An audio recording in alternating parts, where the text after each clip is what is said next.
Let's say the United States needs money. Instead of issuing their own United States notes backed by their own credit, they issue treasury bonds. They then sell these bonds to the Federal Reserve, which buys them with money they created out of thin air. The money that the Fed created then goes to the U.S. The U.S. then pays interest on the money that the Fed lent to the Treasury. So to clarify, the Fed creates money from nothing, loans that money to the U.S., and then charges interest on that money. What this means is that there is never and will never be enough money in circulation or in existence to pay back that debt.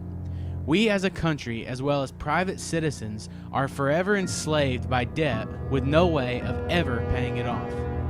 Now, when the Federal Reserve buys bonds on Wall Street, the major financial firms that have been selected as dealers deposit the proceeds at their own banks. Fed rules require banks to keep 10% of their deposits in reserves, but the bank is free to issue loans equal to the remaining 90%. Let's say the Federal Reserve buys a $1,000 bond. After putting away 10% into their reserves, they are then able to loan out 90%, or $900. Since the original $1,000 is still on deposit, the $900 in loan proceeds is more new money created out of nothing. A total of $1,900 of new money is now available in the economy. Now the person that took the $900 loan spends that money.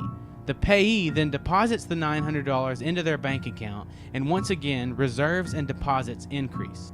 This process goes on until that original $1,000 bond, which was created from nothing, becomes $10,000, making this one full-fledged debt machine while also devaluing the dollar. The more money that is out in the economy, the more the value decreases. There's no wonder that since the implementation of the Federal Reserve in 1913, the dollar has lost over 95% of its value. The US dollar will eventually be destroyed due to an overwhelming financial crisis, and a globalist-run monetary authority will come along to save the day. And much like the Fed pretends that its goal is to prevent another Great Depression, the global currency will pledge to prevent another financial crisis, thus putting more power into the hands of a few and enslaving humanity that much more.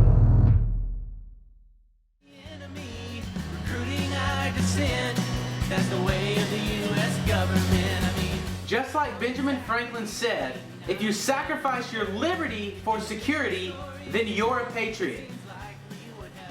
Or something like that. We didn't know, we never will.